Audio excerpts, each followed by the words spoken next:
para concluir ese tema y seguir adelante con lo que nos corresponde, determinar que todos hemos conocido de los decretos expedidos por el Gobierno Nacional en torno a esta actividad del arrendamiento de vivienda urbana y de locales comerciales, porque indudablemente estamos viviendo una época en la cual se trastocó de manera significativa el contexto procesal de lo que conocíamos nosotros como procesos de restitución de inmueble arrendado. ¿Por qué? Porque estos decretos han dispuesto de una modificación normativa y por lo tanto hay que verlo en la actualidad a la luz de la vigencia de estos decretos y su espacio y tiempo en el cual han sido determinados. Porque en ellos conocemos que, por ejemplo, estos decretos han suspendido lo que tiene que ver con los desalojos en el carácter forzado, que antes simplemente era una posibilidad coercitiva que tenía el demandante de hacerlo. Ahora no, eso está suspendido. Esos desalojos de carácter forzado saben ustedes que no se pueden hacer en esta época de pandemia. Los reajustes también están suspendidos y esas entregas en el carácter voluntario también toca evaluar su esquema, pero están suspendidas.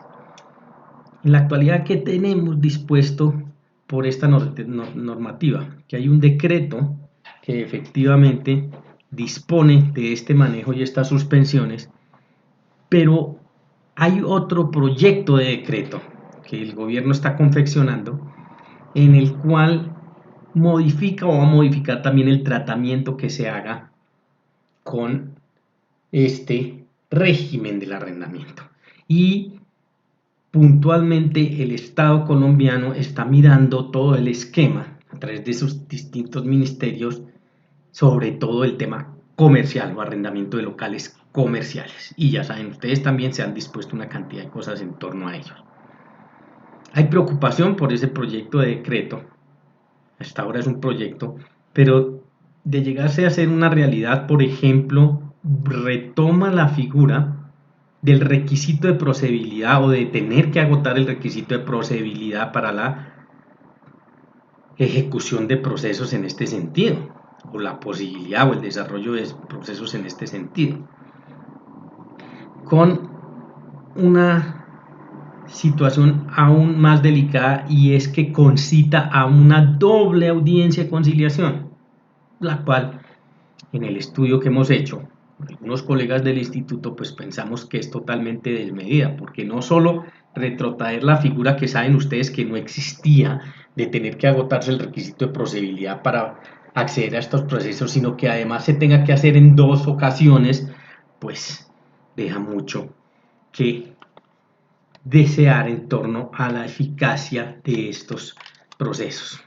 Quedamos pendientes, amanecerá y veremos. Estamos viviendo épocas de pandemia y es un proyecto de decreto en ejercicio de la pandemia. Es importante que ustedes lo tengan en cuenta porque aplicará pues con todo esto que teníamos dispuesto en la ley 820 de 2003 y con base procedimental en el Código General del Proceso. Indiscutiblemente, pues la pandemia lo modificó, y la razón pues es entendible, esa no se está criticando porque todos sabemos que ese ejercicio y esa posibilidad y ese mecanismo del arrendamiento pues indudablemente, como muchas, todas diría yo, las actividades del ser humano pues han sido objeto de modificaciones. Lo que se discute y lo que se mira es el tema, y lo que tenemos que mirar, y ustedes tendrán que estar pendientes del tema procesal. El 385 nos habla de otros procesos de restitución de tenencia. Precedente se aplicará a restitución de bienes subarrendados, no importa que sean muebles o inmuebles, a la restitución de muebles dados en arrendamiento, restitución de bienes dados en tenencia a título distinto del arrendamiento.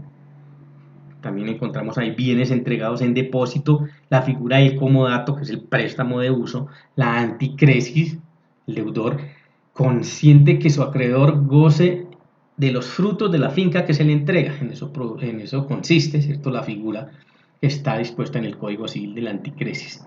La prenda, contrato con el cual se le entrega un bien mueble a un acreedor prendario, que sabemos nosotros que este último ejercicio está consagrado hoy por ley especial y es el tratamiento prendario, toda la ley especial sobre el régimen prendario que sabemos que sacó esos eventos del Código General del Proceso para manejarse por esa ley especial. Solo el tema prendario, lo decíamos y lo saben ustedes ya, el tema de garantía hipotecaria sí quedó dentro del contexto y se sigue manejando dentro del Código General del Proceso, pero el régimen de garantía prendaria sobre bienes muebles pues tiene ley especial y esa es la que aplica. También para la restitución solicitada por el adquirente que no esté obligado a respetar el arriendo. Acá hay que saber diferenciar porque aquí las partes son el demandante, que sería el adquirente, y el demandado, que sería el arrendatario. Diferente al proceso que nosotros vimos de entrega del traente al adquirente, donde el demandante es el adquirente y el demandado es el traente. Entonces aquí también lo cobija. Dentro de su alcance también aplica cuando el arrendador no le quiere recibir al arrendatario la cosa arrendada.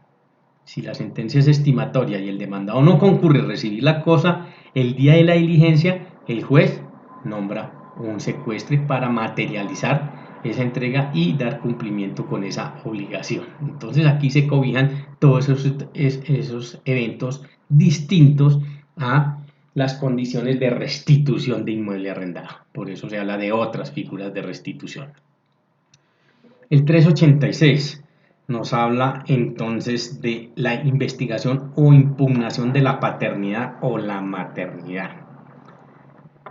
¿Cuáles reglas o bajo qué reglas se mueve? Código Civil a considerar modificados por la Ley 1060 de 2006, ¿cierto? En el artículo primero, que dice el artículo 213 del Código Civil, quedará así: el hijo concebido durante el matrimonio o durante la unión marital de hecho tiene por padres a los cónyuges o compañeros permanentes, salvo que se pruebe lo contrario en un proceso de investigación o impugnación de paternidad, y entonces este es la estructura procesal que nos determina y fija cuál es entonces el esquema para que proceda este tipo de proceso.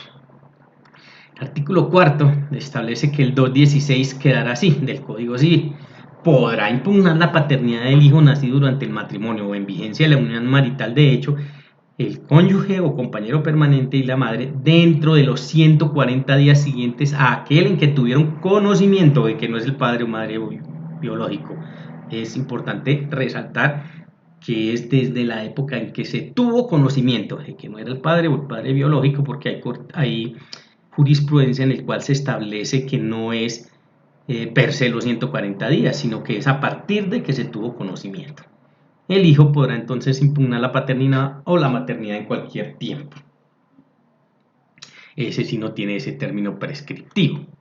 Ya en el aspecto procesal, la demanda con base en el artículo 82 y siguientes, como todas, el auto admisorio de la demanda sin importar la causal la ordena. Primero, prueba con marcadores genéticos de ADN antes de la audiencia inicial, y la renuencia del demandado o que promueva el demandado se presume cierta la impugnación, ya sea de la paternidad o la maternidad. Entonces miren que castiga el fenómeno de la renuencia del demandado y parte o la pasa, la sobrepone con una presunción de certeza. De esa prueba se corre traslado por 3 días, en la cual se puede pedir aclaración o complementación. Si hay lugar, pues un nuevo dictamen, porque este es en el único caso en el cual el dictamen pericial se maneja de esta manera, o se sigue mejor manejando de esta manera por escrito. Por lo tanto, subsistiendo una aclaración, una complementación, pues vendrá un nuevo dictamen a costa del interesado, donde se debe sustentar e indicar los errores del primer dictado, como era lo tradicional que se hacía cuando existía esta posibilidad.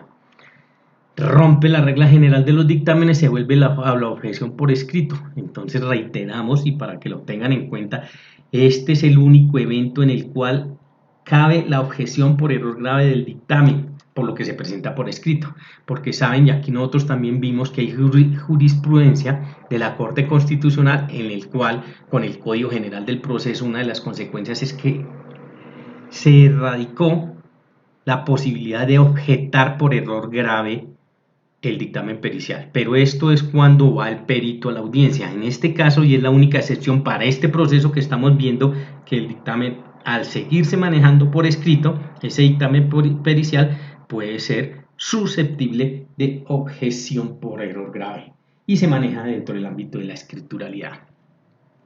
Si el demandado no se opone a las pretensiones, pues no es necesaria la prueba, pero el juez puede de oficio decretar la prueba en el proceso de impugnación de la filiación de menores. Es potestativo, es facultativo él.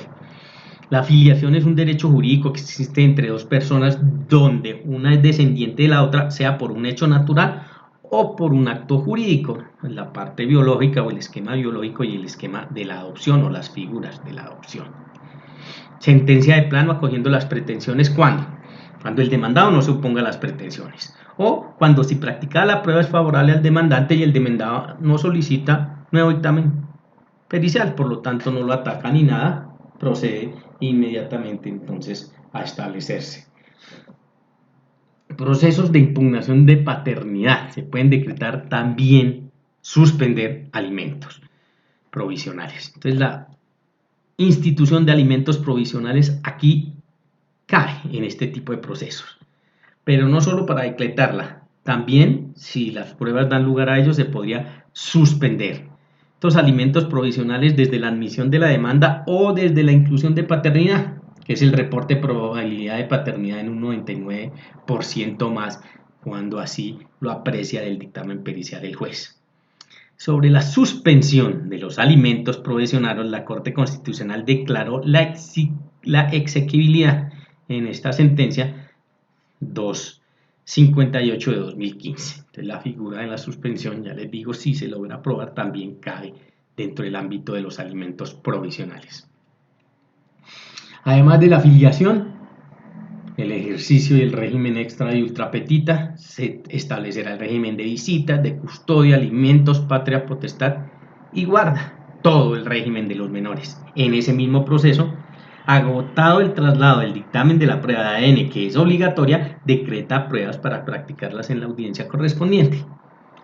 Disposiciones de la Ley 721 de 2001, entonces reglamentación de laboratorios e informes y técnicas para la prueba de ADN. Claro, como aquí es de carácter obligatorio, pues entonces esa Ley 721 de 2001 ha dispuesto de esa reglamentación, esa exigencia que se hace en los laboratorios para que sea y pueda tenerse en cuenta, porque existe en Colombia la posibilidad de hacerlo a través de organismo que está dispuesto para el Estado, que saben ustedes que es el Instituto de Medicina Legal. Lo que sucede para este tipo de pruebas específicas genéticas, lo que sucede es que saben ustedes que es un ente estatal que está totalmente atiborrado de trabajo y por lo tanto la demora es considerable para el ejercicio de este tipo de pruebas. Sin embargo, hoy en Colombia la ley permite que se pueda hacer en laboratorios particulares y de ahí toda la razón de ser de esta reglamentación en la Ley 721 de 2001. El 387 nos habla entonces de la nulidad del matrimonio civil. Requisitos sine qua non en este proceso, la prueba de la causal de nulidad. Entonces procede cuando al momento de la celebración del matrimonio exista un defecto o vicio. Ejemplo, el de parentesco, existencia de un matrimonio anterior, vicios de consentimiento en general, edad, fuerza, dolo, miedo, etc. O sea, tiene o se parte mejor, y por eso el título del proceso, nulidad del matrimonio civil. Partimos de la existencia de la nulidad del matrimonio civil, nulidad que constituye en esa institución que Colombia es considerado un contrato. Pero para hablar de la nulidad de ese contrato, pues tenemos que tener plenamente establecida y probada la causal de nulidad. Por eso hablamos de un requisito sine qua non. Si el consorte es incapaz, pues lo representan padres o guardadores de los cónyuges, como lo ordena el Código Civil para todos estos eventos. La competencia en este proceso, factor objetivo, artículo 20 en su numeral 6 y 22 en numeral primero, dependiendo, y factor territorial, artículo 28 en sus numerales 1 y 2. El Ministerio Público solo interviene si hay menores, y también saben ustedes que es facultativo o potestativo que lo haga. Y desde la presentación de la demanda o en cualquier momento, también alimentos provisionales entre los cónyuges y extensivo a los hijos. Aquí, en el incumplimiento de esta obligación, surge la posibilidad de un proceso ejecutivo en el mismo expediente, en cuaderno separado, y estaríamos frente a una figura procesal que es la acumulación impropia de procesos, porque saben ustedes que por regla general no se da. Para este caso puntual y con carácter o rango constitucional es permitida por esa acumulación impropia. Aquí sí es dable, se admite y es sana. Entonces, ¿cuál es la posibilidad dentro de ese proceso de nulidad de matrimonio civil manejar el tema de ejecutivos de alimentos cuando se está incumpliendo con esa obligación? Medidas cautelares, las consagradas en el artículo 598, que son todas las alusivas al procesos de familia. Entre ellas, ¿cuáles? El embargo y secuestro de bienes, la autorización de residencias separadas de cónyuges, asignación del cuidado de los hijos, todas aquellas para evitar la suposición de parto, cuando el cónyuge solicita que se someta a un examen de gravidez, aquellas para evitar actos de violencia intrafamiliar y para proteger a la pareja, a los niños o los discapacitados y personas de la tercera edad. Entendiendo entonces que este 598 es una mixtura entre medidas cautelares de origen personal, y es de resaltar por ser un conflicto de familia, y se mantiene el esquema de las reales como la primera, el embargo y secuestro de bienes para garantizar el cumplimiento de las obligaciones de carácter ejecutivo, como lo veíamos por ejemplo el tema de alimentos. En la copia de la sentencia que decreta la nulidad, ¿qué va la inscripción en el registro de matrimonios, se ordena esa inscripción en el registro de matrimonios, y la inscripción en el registro de nacimiento de los cónyuges. Deriva como consecuencia de esa sentencia esas dos inscripciones. Es importante aquí tener en cuenta que es o subsiste esa carga para quien haya sido favorecido con este tipo de proceso, o sea, con la nulidad. Se los digo sobre todo los litigantes porque muchas veces queda la sentencia en firme y después procede una actividad de carácter personal que se tiene que ver reflejada en esos registros, en el de matrimonio, en el de nacimiento, y no aparece la anotación respectiva. Por lo tanto, hay que tener cuidado y en esa parte resolutiva de esa sentencia ir al respectivo registro de matrimonio para que hagan la anotación de esa nulidad. Y no es suficiente con ello, hay que irlo a hacer a cada uno donde aparezcan los registros de nacimiento de los cónyuges o compañeros permanentes. El 388, el divorcio. Causales. Sabemos que para que proceda este proceso debemos nosotros probar una de las causales. Tenemos las relaciones sexuales extramatrimoniales, en las cuales sabemos que hoy la Corte, y por disposición de la Corte, es suficiente la relación sexual extramatrimonial.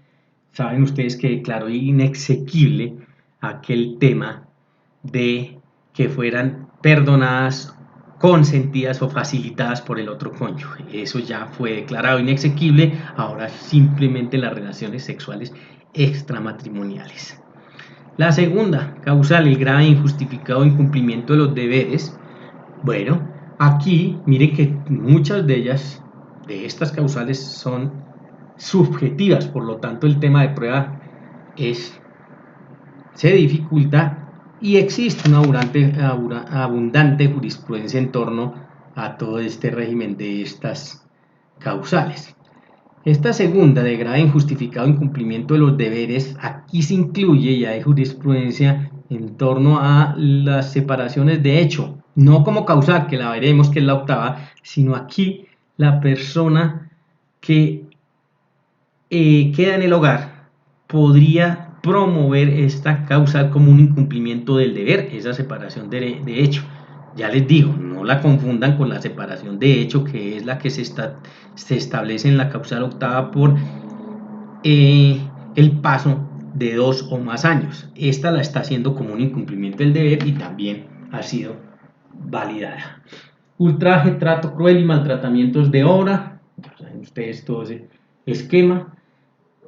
4 y quintos, embriaguez habitual y uso habitual de sustancias alucinógenas o estupefacientes. De esto ya les digo, hay abundante jurisprudencia y el contexto de todas estas jurisprudencias a dónde tiende, a que efectivamente ese consumo, ya sea de alcohol o de sustancias alucinógenas o estupefacientes, comprometa el ejercicio de la actividad familiar y sea consuetudinario, porque está establecido por estas causal 4 y quinto que no es por el simple hecho del consumo, lo que quiere decir que si el consumo no afecta al núcleo familiar, no tiene que ver en el desarrollo de la actividad en familia, pues no prosperaría la causal, tiene que ser habitual y que comprometa el núcleo o el vínculo familiar.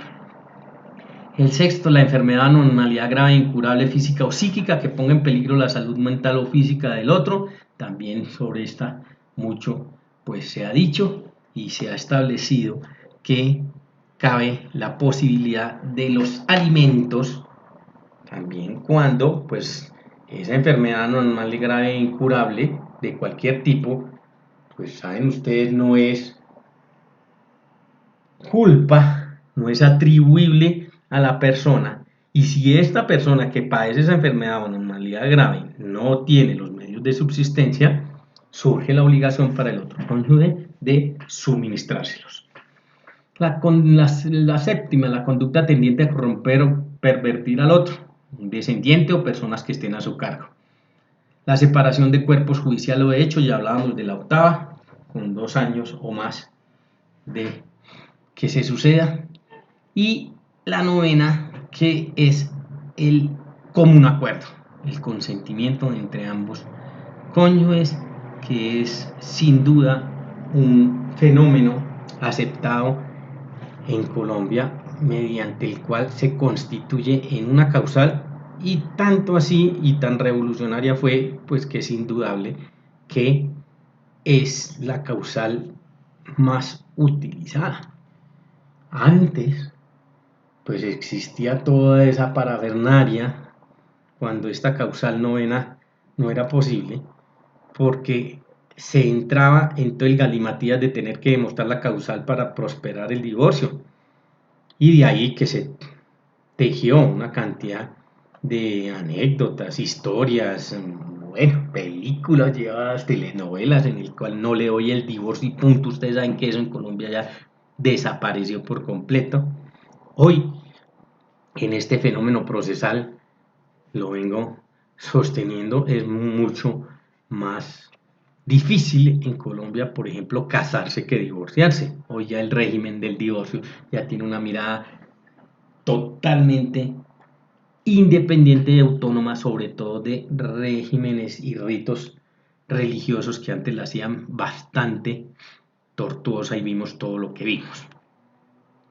Sobre las causales ya en su ejercicio, pues ahí tenemos la 1, la 2, la 3, la 4, la 5 y la 7 únicamente las puede promover el cónyuge inocente, basados en el precepto universal y consagrado también en nuestra Constitución y nuestras normas sustanciales, que no se puede valer en Colombia uno de sus propios errores para sacar adelante una actuación judicial. Por eso, pues tiene que ser promovida por el cónyuge inocente. La 6 y la sexta y la octava, la de la enfermedad y la de la separación por efectos del tiempo, cualquiera la puede mandar. Y está establecido que las causales no caducan, son los hechos constitutivos de las causales, y por eso se establece un régimen que también hay que mirarlo en el contexto de cuando efectivamente el cónyuge se entere, porque desde ahí es que empezarían a contar los tiempos y sobre eso también hay jurisprudencia. Entonces, sobre las relaciones sexuales extramatrimoniales y las conductas tendientes a corromper, se tiene 1 año desde que se entere y máximo 2 desde que sucedieron esos hechos. Para la 2, 3, 4 y 5, 1 año desde que ocurran los hechos, y las 6, 8 y 9 puntualmente no tienen término de caducidad. Y pues obviamente cualquiera de ellas que usted mire, pues ahí estará establecido. Por ejemplo, la novela en común acuerdo, pues qué término de caducidad va a tener. Dentro de los aspectos procesales, tenemos entonces que el alcance, ¿cuál es el alcance de esta disposición? No solo al divorcio, sino también a la cesación de efectos civiles del matrimonio religioso y la separación de cuerpos de matrimonio civil o religioso. Porque saben ustedes que en Colombia, por esa influencia del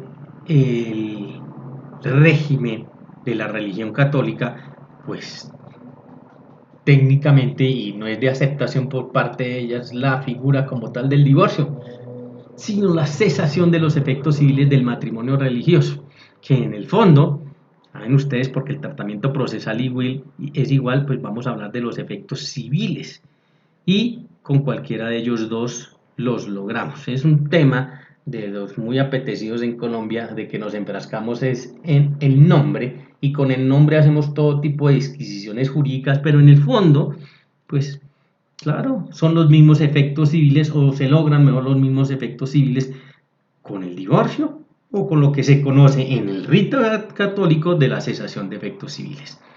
La misma aplicación para separación de cuerpos de matrimonio, ya sea por el rito civil o por el rito religioso. Las partes en este proceso, únicamente los cónyuges, y saben la excepción si son menores, pues los padres serán quien los represente. El Ministerio Público puede asistir si hay la presencia de hijos menores. Y en cuanto a la separación de bienes, se aumenta una causal. Entonces podemos invocar, o se pueden invocar para la separación de bienes las mismas causales que proceden para el divorcio, pero en régimen de bienes hay una que es exclusiva de este tipo de procesos, y sería la mala situación financiera del cónyuge demandado en forma que menoscabe los intereses del demandante en la sociedad conyugal. Esta es una causal de más, y entonces para la separación de bienes tenemos las 9 que están consagradas para el divorcio, pero más esta situación financiera bajo esas condiciones y esas características, única y exclusivamente para separación de bienes. Entonces, en divorcio, en separación de cuerpos, proceden las mismas 9 causales, en las de bienes también, más esta que incluimos. En estos procesos cabe la demanda de reconvención, y es muy usual, en el cual el demandante promueve con base en una causal, y resulta que como mecanismo del ejercicio del derecho a la defensa, el demandado se defiende con esta figura de la demanda de reconvención invocando otra causal. Entonces, si va a invocar otra causal, pues el mecanismo técnico del derecho a la defensa, ¿cuál es? La demanda de reconvención. Porque acuérdense ustedes que con la demanda de reconvención uno promueve sus propias pretensiones, y si estamos hablando de una causal distinta, este es el caso y el ejemplo típico.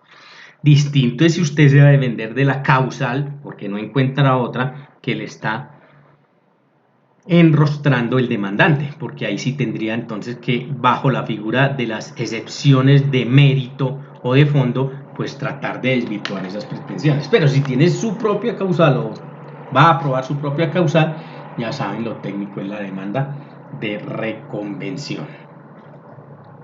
La sentencia es eminentemente constitutiva, porque aquí no se limita simplemente a declarar la situación, sino que acude, y es en los eventos en los cuales los jueces de familia hacen uso de todas las facultades extra y ultra petita en beneficio de los menores o de los incapaces.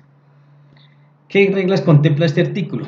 cabe el desistimiento bilateral propuesto por los cónyuges o los apoderados. El desistimiento bilateral, ¿qué consecuencia nos va a traer? La terminación excepcional del proceso y tránsito o como efecto cosa juzgada formal. De tal manera que ahí no habrá lugar a condena en costa ni nada, pero subsiste la posibilidad a futuro, si se configura nuevamente la causal o una distinta, a promoverse. Por eso hablamos de cosa juzgada formal y no material. La copia de la sentencia que decrete el divorcio, en ella también va implícito la necesidad de la inscripción en el registro de matrimonio y en el registro civil de nacimiento de cada uno de los cónyuges. El juez dictará sentencia de plano si se llega a un acuerdo ajustado al derecho sustancial en desarrollo del proceso.